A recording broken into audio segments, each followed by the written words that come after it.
Salve María, llena eres de gracia, el Señor es contigo. Bendita tú eres entre todas las mujeres, y bendito es el fruto de tu vientre, Jesús. Santa María, Madre de Dios, ruega por nosotros pecadores, ahora y en la hora de nuestra muerte. Amén. San José, ruega por nosotros. En el nombre del Padre, y del Hijo, y del Espíritu Santo. Amén.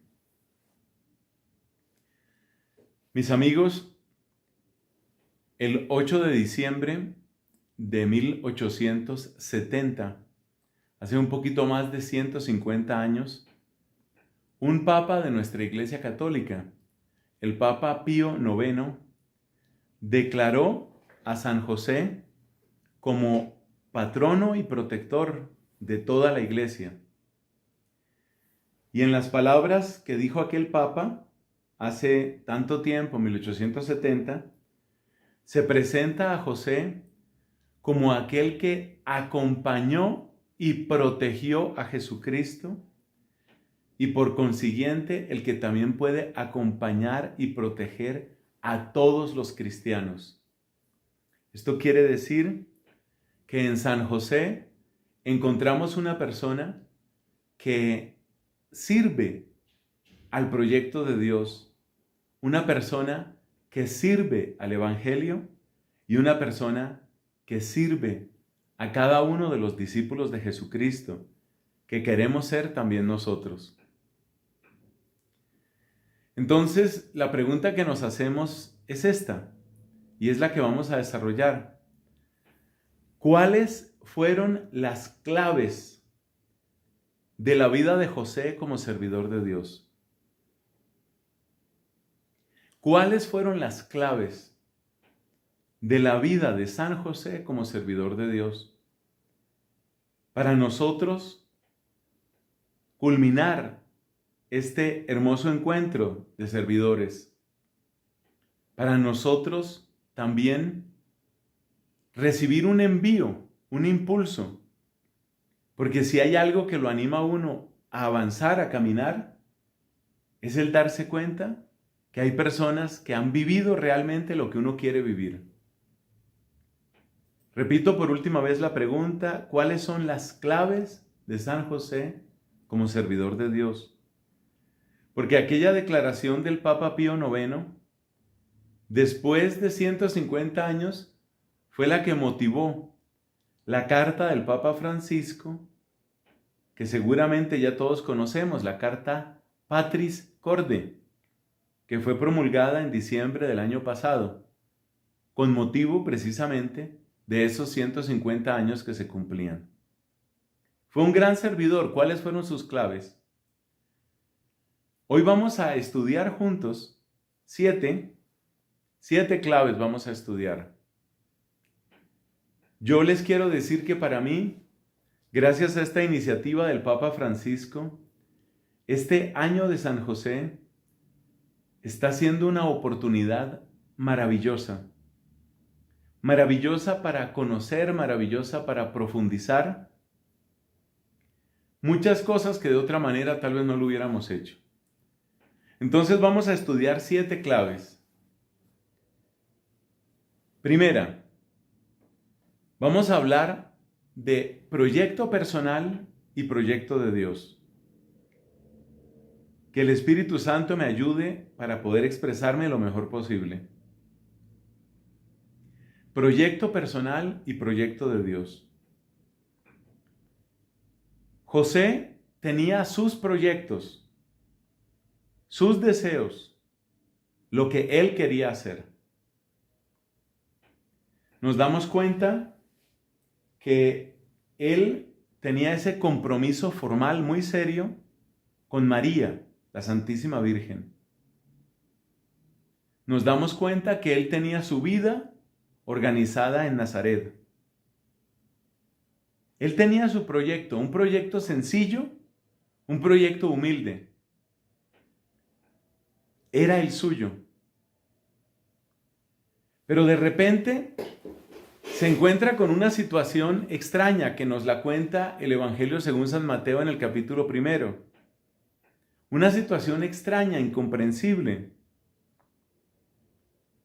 Resulta que María, que era más que su prometida, porque en el mundo judío ese compromiso formal que se llamaba desposorio ya daba derechos matrimoniales.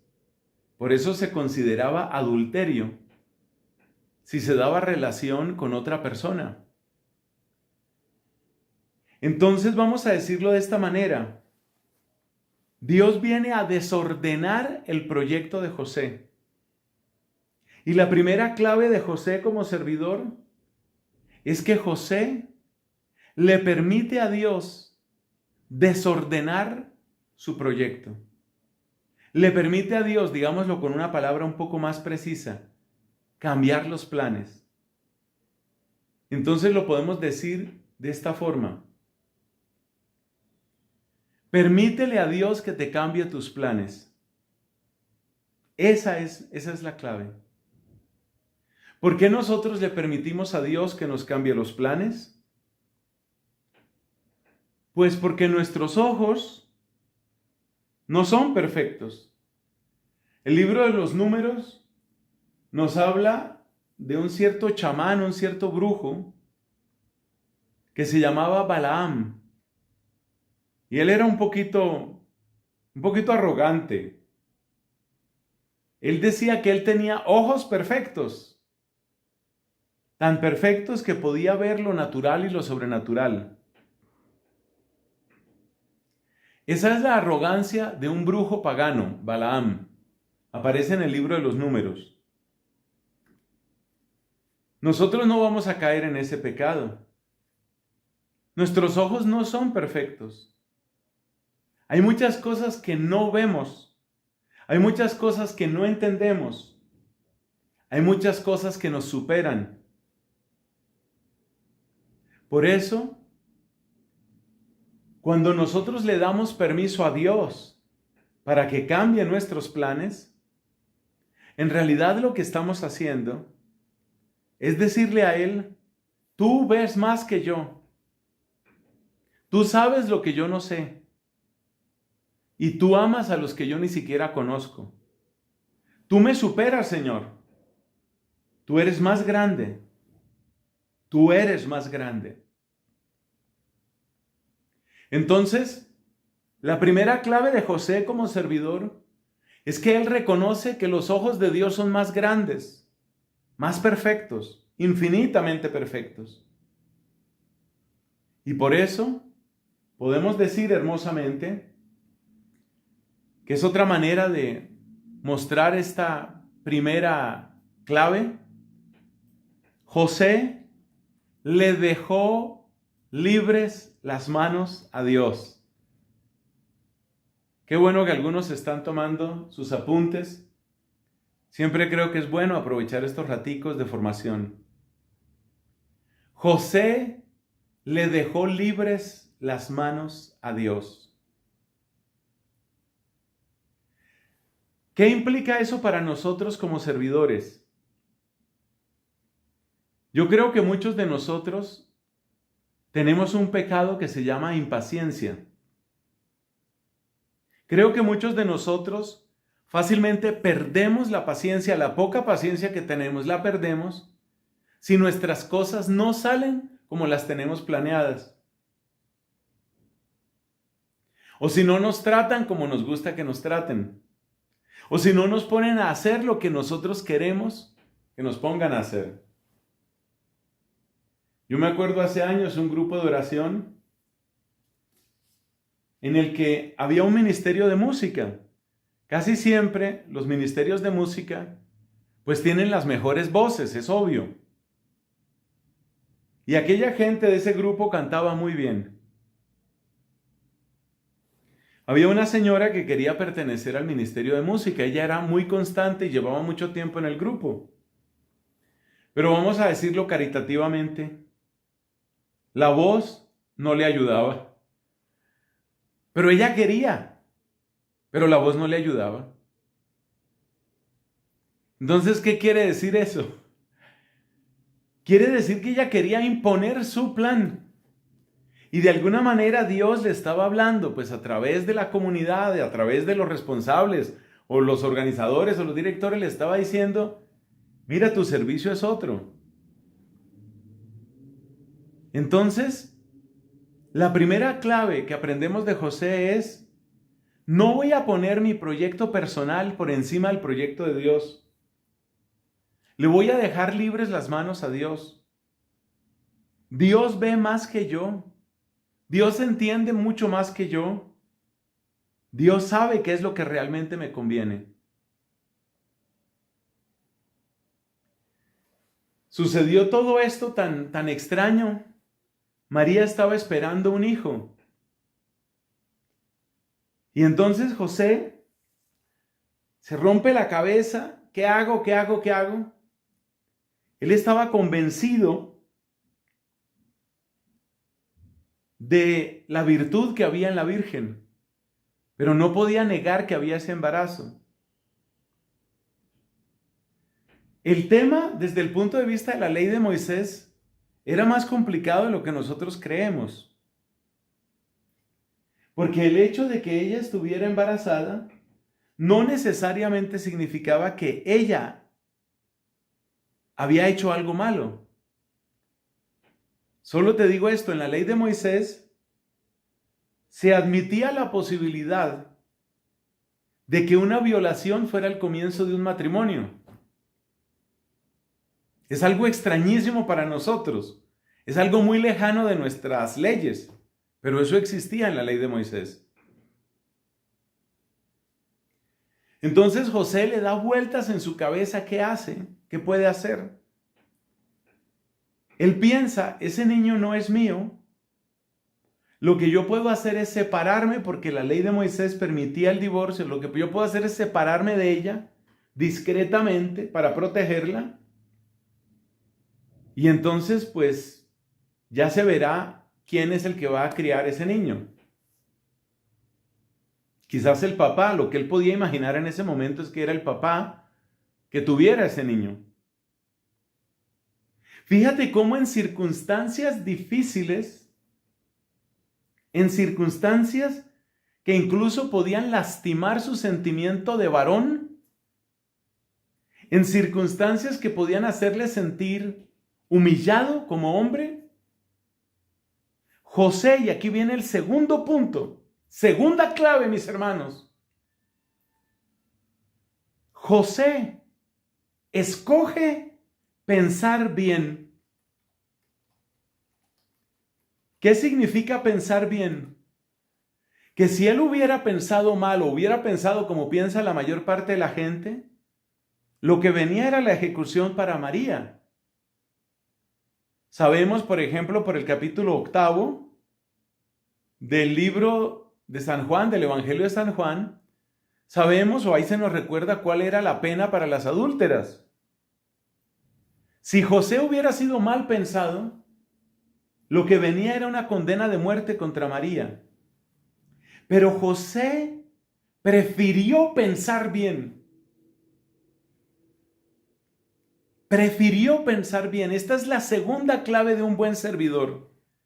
Y yo no sé ustedes, pero yo tiemblo de pensar que José hubiera sido como tal vez hemos sido muchas veces, que de una vez pensamos mal, que de una vez le damos espacio a la malicia, le damos espacio a la murmuración. Cualquier persona nos cuenta algo malo de otra persona, y aunque nuestros ojos hayan visto lo contrario, le creemos.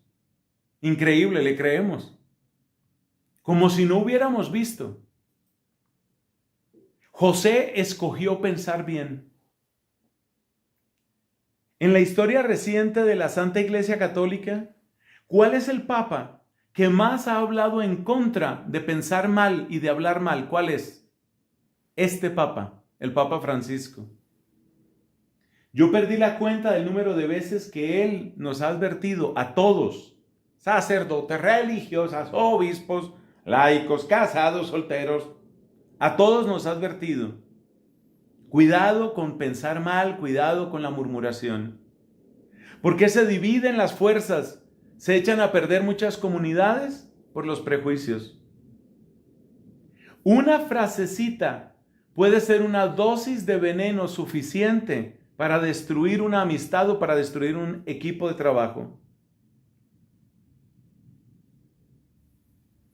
¿Usted todavía le cree a fulano de tal? Tenga mucho cuidado, oiga. Con una frase así nos hacen daño. Con una frase así destruyen una amistad si nos dejamos. José hubiera tenido todas las razones del mundo para destruir esa amistad, que era más que amistad, ese amor, esa unión. José prefirió pensar bien. Ese preferir pensar bien salva las comunidades. ¿Y qué puedo hacer yo para pensar bien si estoy viendo que una persona, por ejemplo, tomó una actitud grosera conmigo?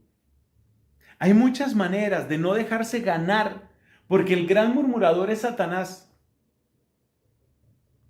No es solo tapar nuestros oídos a la murmuración humana, hay que también defenderse de la murmuración angélica. ¿Y la murmuración angélica cuál es? Ese prejuicio, ese pensar mal que el demonio trata de meter en nuestro corazón. Entonces, si alguien me trató mal o me sentí humillado o lo que sea, de inmediato estará aquí la voz del demonio diciéndonos, ¿sí se da cuenta? Solo cuando lo necesitan lo llaman. ¿Sí se da cuenta? ¿Sí se da cuenta que usted no importa? Si usted le presta oído a la asquerosa y sulfurosa voz del demonio, se acaba su presencia y su servicio en esa comunidad. Pero ¿qué fue lo que sucedió con José? Que José, óigame esto tan bello, José, para aprender a pensar bien, tenía los oídos más abiertos al cielo que al infierno. Escriba eso que le conviene.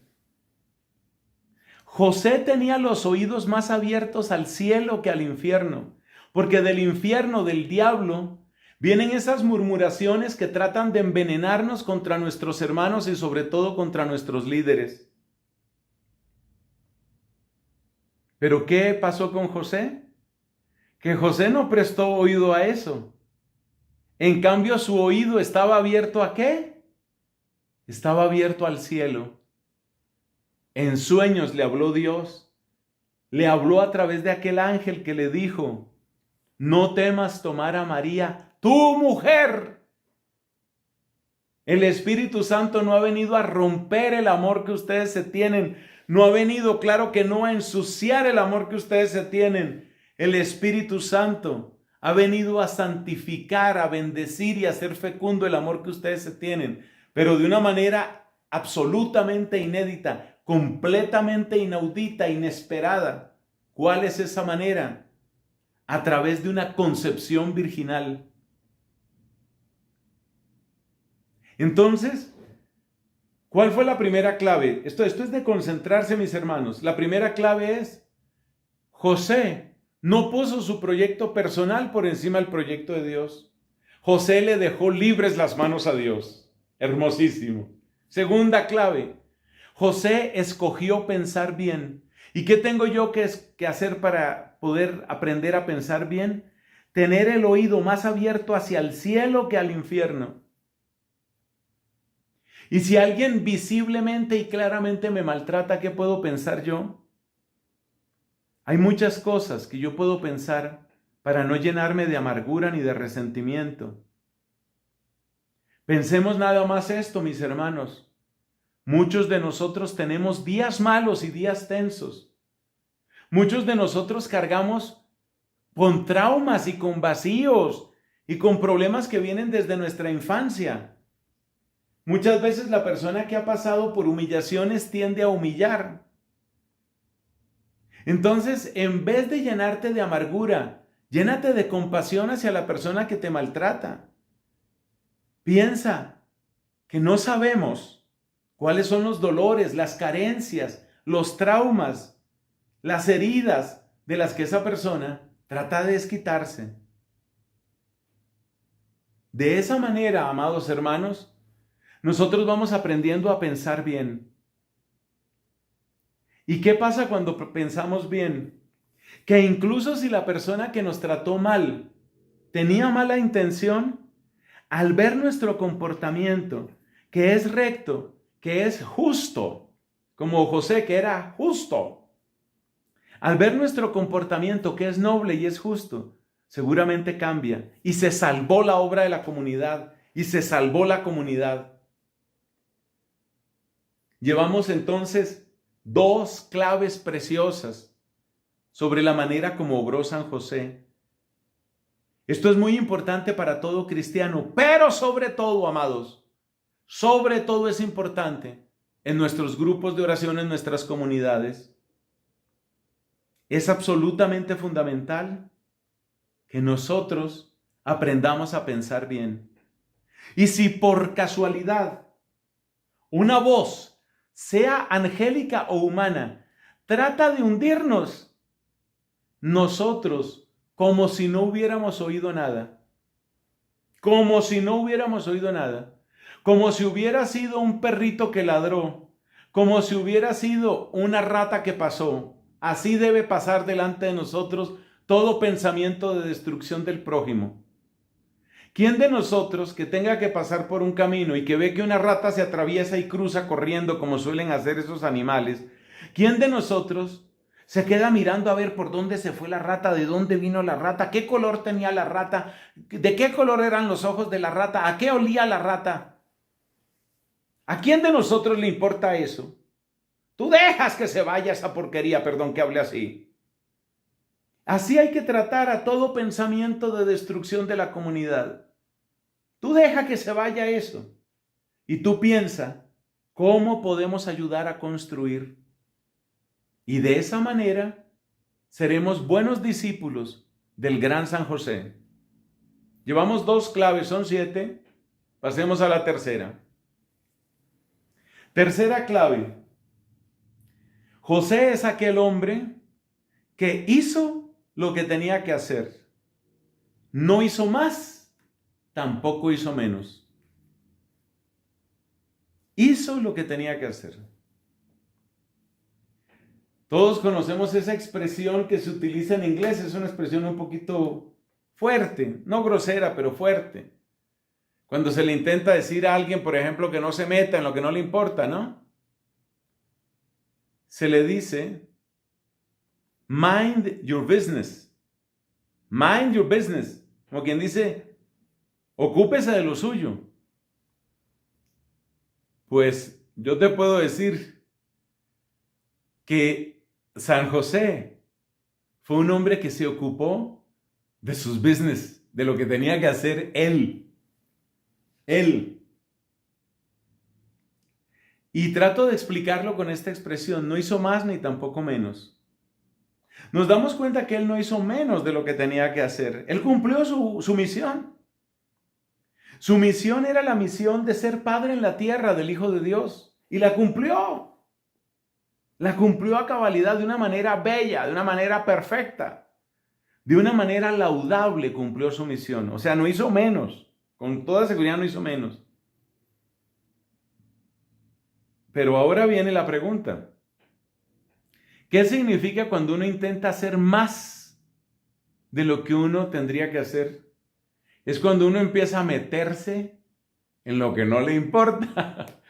Cuando uno empieza a tratar de hacer las cosas que no le tocan, a averiguar lo que no le importa.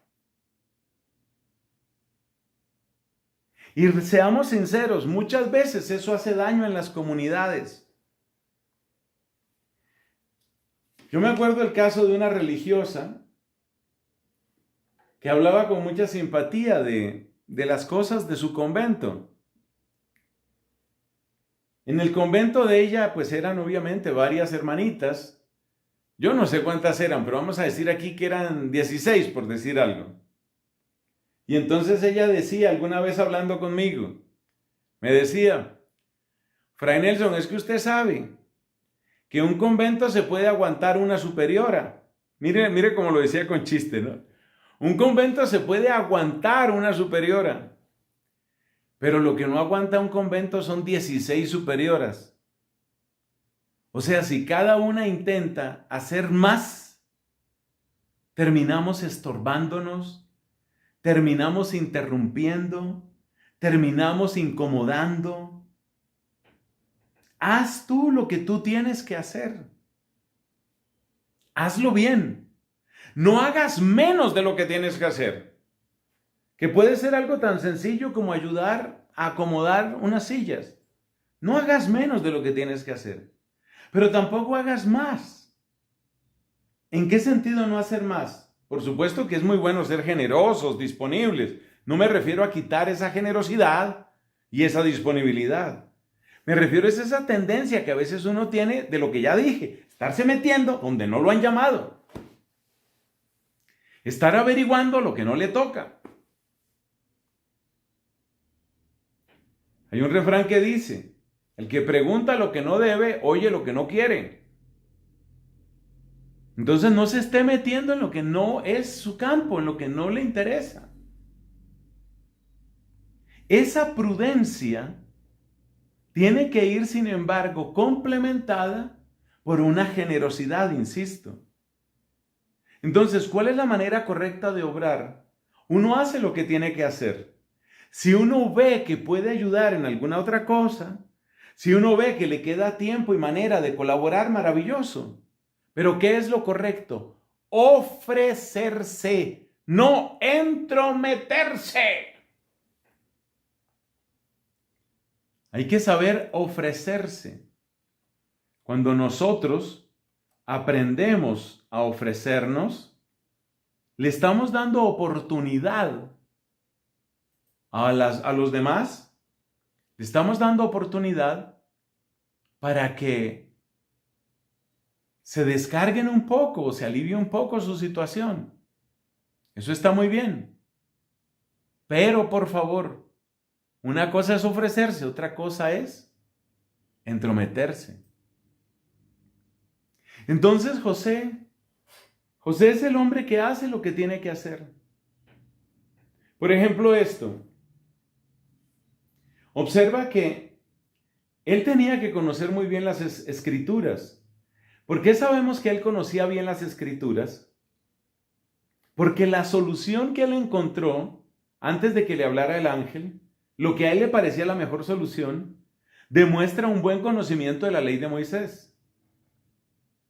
Y sabemos que en Galilea la gente no conocía demasiado de la ley. Por eso los judíos menospreciaban a los galileos. O sea que José tenía una cultura que seguramente era superior a la del promedio en lo que tiene que ver con el conocimiento de la ley de Moisés. Pero la Escritura jamás nos menciona que José estuviera predicando, por ejemplo, en la sinagoga o algo parecido. Hubiera podido hacerlo, o no sabemos si alguna vez lo hizo. Pero lo que quiero destacar es que él estaba haciendo su misión, él estaba haciendo lo que le correspondía. Y cuando cada persona hace lo que le corresponde, se cumple Efesios 4. ¿Qué dice Efesios 4? Que somos un cuerpo que tiene que estar bien articulado y que tiene que crecer hasta la plenitud de Cristo. Si cada uno de nosotros hace lo que tiene que hacer y no anda metiéndose con otras cosas, ni con otros problemas, ni en vidas ajenas, entonces crece el cuerpo de Cristo y logra su fruto. Tercera clave entonces. José fue un hombre que hizo lo que tenía que hacer, no más ni menos. No hizo más, o sea, no se entrometió. Tampoco hizo menos, tampoco fue un mediocre. Pero antes de pasar al cuarto punto, permítanme que destaque esa palabra que acabo de decir.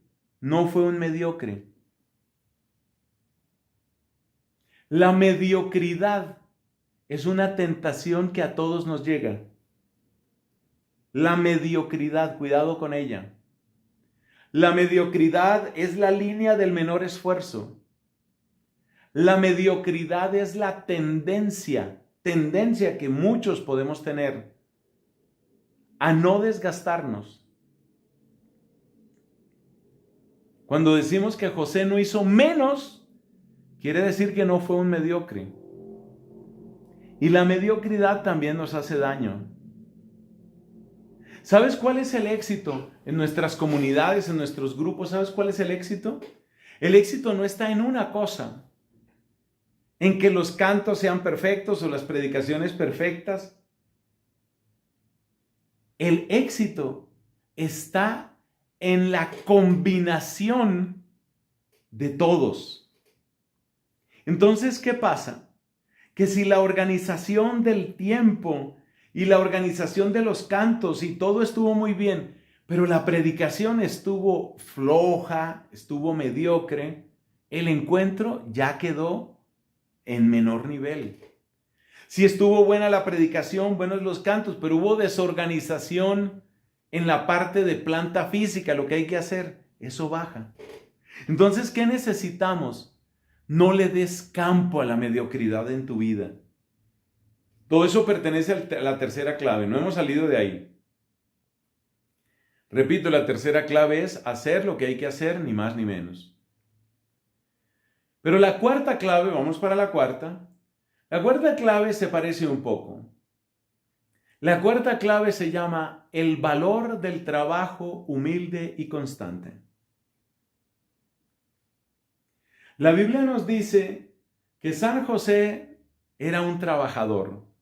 Por eso en la Iglesia Católica tenemos esa celebración tan bella el 1 de mayo. Celebramos a San José Obrero, se llama así la fiesta. Saint Joseph the Worker, el trabajador, el obrero.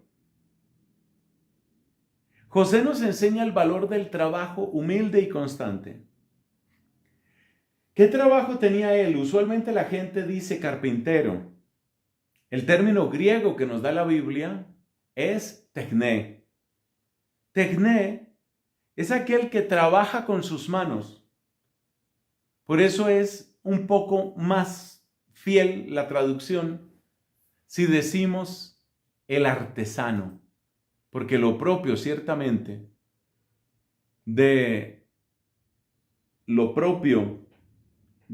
artesano es trabajar con sus manos. Trabajar con las manos. Es un trabajo humilde. Había gente que tenía trabajos mucho mejores. Trabajos de administración y gente que tenía sus rebaños y gente que tenía sus estudios, como los maestros de la ley. Lo de José era muy humilde. Y ese es el único trabajo que se le conocía. No había otro. Es un trabajo muy humilde. José nos muestra el valor del trabajo humilde y constante. ¿Por qué sabemos que su trabajo era constante? Porque la gente lo asociaba con su trabajo. Tanto que a Jesús lo llamaban el hijo del artesano, el hijo del carpintero. Trabajo humilde y constante. Una vez le preguntaron a un sacerdote, se hizo un encuentro en una diócesis y cada parroquia tenía que enviar a ese encuentro, esto fue hace muchos años, tantos que eso fue el siglo pasado, yo ya tengo toda esa edad. Entonces cada parroquia enviaba representantes, laicos, para ese encuentro, porque era un encuentro de laicos. Y bueno, en ese encuentro pues había distintas actividades y muy bien, pues digamos todo en orden. Pero resulta que los representantes de cierta parroquia se destacaban en casi todas las actividades, en el momento de preparar la oración, en los aportes que hacían cuando se hacía algún trabajo en grupo, en los informes que presentaban. Es decir, había una parroquia que sobresalía muchísimo en esa diócesis. Y yo supe que el obispo le preguntó al párroco, visto que sobresalían tanto los representantes de esa parroquia, no voy a decir aquí el nombre por no despertar envidia, porque esa historia se conoce en mi país. Entonces le preguntó el obispo al párroco, le dijo, ¿usted qué hizo para preparar a estos muchachos? Eran sobre todo jóvenes, ¿no? ¿Usted qué hizo para preparar a estos muchachos? Y le responde el padre, Su Excelencia, como les dicen a los obispos, Su Excelencia, ellos no estaban preparados solo para este encuentro. Han sido muchos años. Y no dijo nada más. Han sido muchos años. El corazón humano se parece a los prados de la Universidad de Cambridge o a los prados de la Universidad de Oxford en Inglaterra. Porque también a un jardinero le preguntaron cómo se podía tener esos prados. Son una hermosura, pues los habrás visto tal vez en fotos, o habrás estado ahí, qué sé yo. Una hermosura de fotos, una hermosura de prados. Y le preguntan al jardinero y él dijo, pues es pasarles la máquina unas 2 veces al mes durante 300 años. Claro que no era él solo el que había hecho eso. 2 veces al mes durante 300 años. Y tienes los mejores y más hermosos prados. La constancia. Vuelvo aquí a mi tema de la impaciencia. Muchos somos impacientes, ¿sí o no? Y muchos queremos que se haga un curso y ya de ese curso ya todo funciona, todo trabaja, todo está en orden. Pero entonces viene una pregunta. ¿Es así como realmente se cultiva el corazón? Piensa una cosa. El lugar más hermoso de cultivo en el universo no es un prado. El lugar más hermoso no es un jardín, no importa cómo te lo imagines. El lugar más bello para cultivar en esta tierra es el corazón. Entonces, prepárate para ser servidor. Mira esta frase. Prepárate para ser servidor, pero servidor de largo aliento. El jardinero aquel decía 2 veces al mes durante 300 años. No esperemos cambios instantáneos. No esperemos efectos mágicos. Lo nuestro es cultivar el propio corazón y cultivar el corazón de nuestros hermanos. Entonces, la cuarta clave de San José como servidor es que él le dio su valor al trabajo humilde y constante. Dar una buena catequesis, yo creo que muchos quizás la podemos dar. Dar 10 buenas catequesis está más difícil. Dar 100 buenas catequesis, más exigente. Ahora imagínate lo que significa esta frase. Ser un buen catequista. Por dar un ejemplo de una función, simplemente. Aplícale eso, por ejemplo, a la consejería.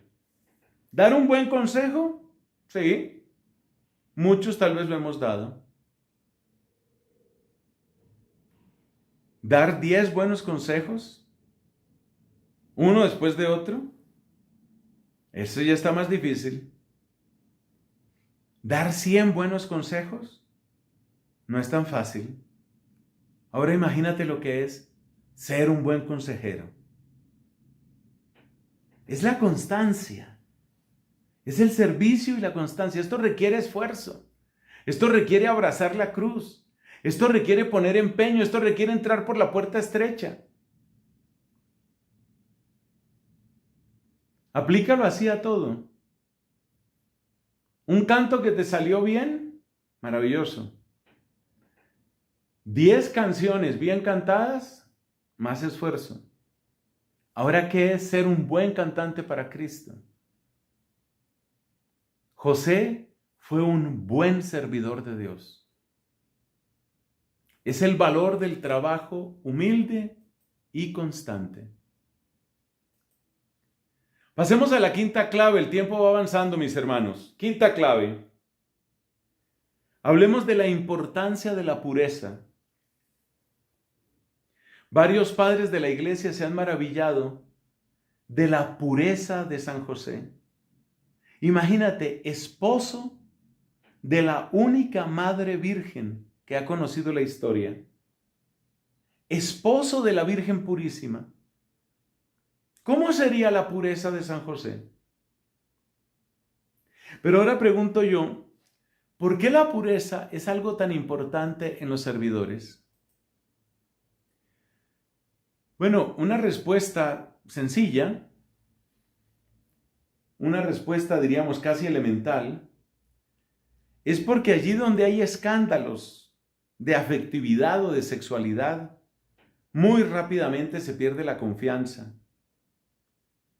La renovación carismática católica aquí en Colombia tuvo una época de muchísimo crecimiento. Hacia los años 70 del siglo pasado, comienzos de los 80, hubo un buen crecimiento, le cuento, buen crecimiento. Muy bien eso. Pero después empezaron a suceder escándalos. Imagínate lo que sucede, que es el ejemplo que siempre doy. Imagínate lo que sucede cuando una mamá va con sus hijas, 2, 3 de sus hijas, jovencitas ellas, en una edad muy bonita, va al grupo de oración. Y al principio ella se alegra porque su niña consiguió novio ahí en el grupo. Y ella piensa, ¿en qué lugar mejor podría encontrar ella a su novio? Y después resulta que queda embarazada ella y el muchacho parece que no responde o sí responde, lo que sea. ¿Cómo queda ella? Esa clase de escándalos empezaron a suceder en este país. Eso le hizo mucho daño a la renovación carismática, esa falta de pureza. Como le ha pasado a nuestra Iglesia Católica con los problemas de abusos, eso destruye la confianza de la gente. Donde no hay pureza, se pierde la confianza. Se pierde la confianza. Entonces ahí hay la importancia de la pureza. Hay que saber tratarnos muy bien, con afecto, incluso con ternura, pero siempre con una gran pureza. La carta a los Hebreos dice que el lecho matrimonial no tenga corrupción, que no haya mancha en el lecho matrimonial. Ese es un sentido, llamémoslo así, yo diría que es el sentido primero, el sentido obvio de la pureza. Pero hay otro sentido que también hay que aplicarlo aquí. Si lo piensas bien, un alma pura, ¿qué es? ¿Qué es un alma pura? Un alma pura es un alma que no quiere utilizar a las otras personas. No quiere utilizarlas. Porque finalmente la impureza, ¿qué es? La impureza es usar a la gente. Esa es la impureza. Entonces, cultivar la pureza, cultivar la verdadera pureza, es algo muy hermoso. Porque es tratar a las personas con cariño y respeto sin jamás utilizarlas. Esto implica un corazón muy recto. Hay personas que Hablo de casos que he conocido en mi país y en otras partes. Hay personas que han defraudado la confianza económica. Es decir, tú estás en grupo de oración, yo estoy en grupo de oración, nos conocemos hace tiempo.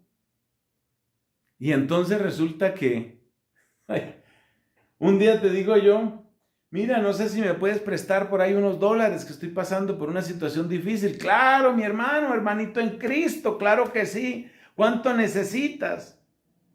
Y da la cifra y sí, señor, te tengo que firmar algo. No, no te preocupes, somos hermanitos, hermanitos, hermanitos. Y después a la hora de pagar ni hermanitos, ni vecinitos, ni nada. Entonces la pureza es también la extremada delicadeza para no maltratar, para no usar a nadie. Yo me atrevería a agregar una palabra ahí. Es la importancia de la pureza y la mansedumbre, porque la mansedumbre tiene que ver con eso, con la manera de tratar a las personas sin utilizarlas, sin maltratarlas. La Biblia nos habla de la ternura con que tenemos que aprender a tratarnos. También nos dice, no utilicen lenguaje fuerte ni vulgar. Entonces ahí es donde entra la pureza y ahí es donde entra también la mansedumbre. Vivir realmente este servicio con mansedumbre y con pureza es crear un ambiente de confianza, un ambiente de familia, un ambiente limpio y despejado. Y eso, indudablemente, ayuda a toda la comunidad. Sexto. Este sexto punto se lo debo a la carta apostólica Patris Corde del Papa Francisco. Él exalta en su carta, en una parte de su carta, él exalta la creatividad. Aprender a ser creativos. Pero ustedes tal vez dirán, bueno, pero antes dijimos que uno no debía propasarse, que uno tiene que hacer lo que tiene que hacer y que no hay necesidad de propasarse. Eso es cierto, eso es totalmente cierto. Pero ahora te voy a decir otra cosa. ¿Sabes cómo interpreta el Papa lo de la creatividad en su documento, en su carta? La capacidad de no detenerse ante los obstáculos. La capacidad de buscar el camino. Y ustedes mismos, queridos amigos, son una muestra de eso con este encuentro. Que hay pandemia, que no nos podemos encontrar personalmente. Espere, le damos la vuelta a ver cómo se hace. Buscamos otra forma de conectarnos. Organizamos el micrófono, una pantalla, alguna cosa. ¿Eso qué es? Eso es buena creatividad. No nos dejamos vencer por las dificultades. No nos dejamos apabullar. Incluso aprovechamos las dificultades para crecer. Aprovechamos las dificultades para entrenamiento, para fortaleza, para unión de equipo. Esa es creatividad. Lo contrario de esa creatividad, así como la entiende el Papa, lo contrario de esa creatividad, ¿qué es? Lo contrario de esa creatividad es la persona que apenas aparece un obstáculo. No se pudo hacer nada. Yo quería, pero no se pudo. Seamos nosotros, hermanos, amadísimos servidores, seamos nosotros de aquellas personas que son difíciles de detener cuando se trata de la gloria de Dios. Difíciles de detener. Pongámonos esa consigna. Vamos a ser difíciles de detener.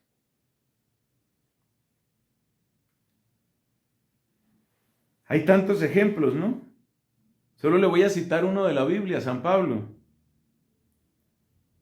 Si usted conoce un poquito de la Sagrada Escritura, que sé que sí conocemos y amamos, usted ha leído las cartas a los Filipenses, a los Efesios, a los Colosenses.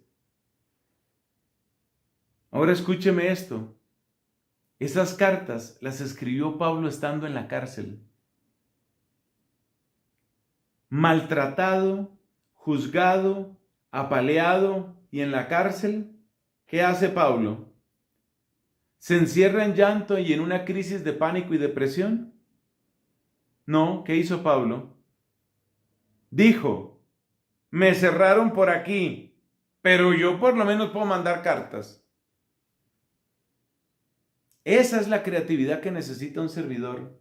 Y el Papa Francisco en su carta sobre el San José habla precisamente de eso. Habla de cómo a José no se le podía detener. Las dificultades no lo detenían. Otro hubiera dicho, hombre, pero no dejan sino apenas nacer al niño y ya lo quieren matar, oiga. ¿Qué fue lo que hizo José? Ah, pues toca salir para Egipto. Vámonos para Egipto. Muy probablemente en la ciudad de Alejandría o en otra de esas ciudades que tenían colonias de judíos. Allá se fue José. Allá se fue. Como dicen en algunos lugares, es asunto de buscar el ladito, ver por dónde. Seamos servidores así. Las grandes estrellas, así las llaman estrellas, ¿no? Las grandes estrellas de la canción o del cine suelen ser muy exigentes. En alguna ocasión iba a cantar un grupo europeo, me parece que era de rock, bueno, de esta música reciente, pues. Iba a cantar un concierto, iban a dar un concierto en Argentina. ¿Sabes qué tenían que llevar ellos? Tenían que llevar unas cajas grandes con agua de su país. Ellos no podían tomar agua, si fuera agua purificada, agua embotellada, agua... No. Tiene que ser el agua de mi país. Y si el agua no pudo llegar, entonces no damos el concierto. Porque necesito que sea agua de la mía. Esas son las estrellas, esas son las celebridades refinadas. Refinadas. Se cuenta de una actriz que tenían que hospedarla en una ciudad grande de Estados Unidos. Y entonces, pues le dieron una tremenda habitación, lo que llaman una suite, en un hotel. Pero entonces ella se quejó. No me quedo ahí. Yo dije expresamente que todas las cortinas tenían que ser blancas. Como no estaban blancas todas las cortinas, no me quedo ahí. No voy. Estoy dando esos ejemplos medio ridículos, pero reales. Estoy dando esos ejemplos para decir exactamente lo contrario de lo que nosotros estamos llamados a hacer. Con cortinas o sin cortinas a veces nos toca. Con lo que haya y como haya. Gente flexible, gente creativa, gente que encuentra el ladito. ¿Qué tal evangelizadores que necesitan cortina blanca? O la que sea, del color que sea. Si no hay esa, no se puede. No hay evangelización. Espérate. ¿De verdad tú crees que se puede evangelizar así? ¿De verdad tú crees? Lo contrario es lo que necesitamos. Necesitamos personas que cuando algo falle, sean parte de la solución, no carga adicional de problema. Entonces, una sexta clave que tenemos que tomar de San José es no olvidar la creatividad, o si lo quieres decir de otra manera, quiero ser parte de la solución.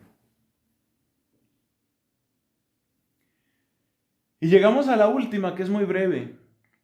La última clave.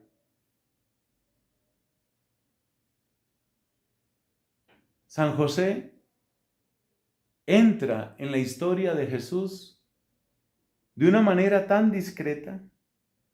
No nos dicen nada sobre su infancia, su juventud, sus amigos, ¿no? Él entra ahí discretamente y sale discretamente, discretamente. Es tan discreta la presencia de José que la Biblia no registra ni una sola palabra dicha por él. Parece que José solo conocía una manera de expresarse. Si nos atenemos a la Biblia, su única manera de expresarse era los hechos, las acciones. Entonces, José llega y sale discretamente. Esa discreción, que es parte de un corazón auténticamente humilde, nos hace mucha falta a nosotros. Ser discretos significa entender que muchas veces hay que dejar el paso a otros.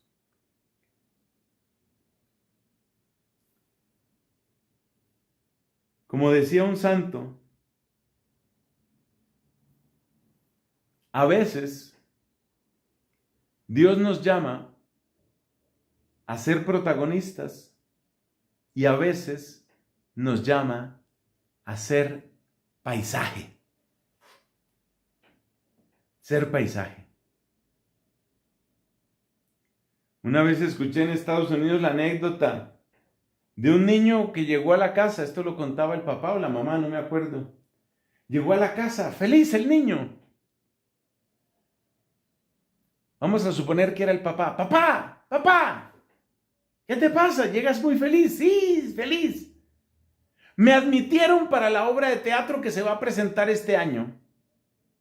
¡Ay, te felicito, hijo! ¡Qué bien!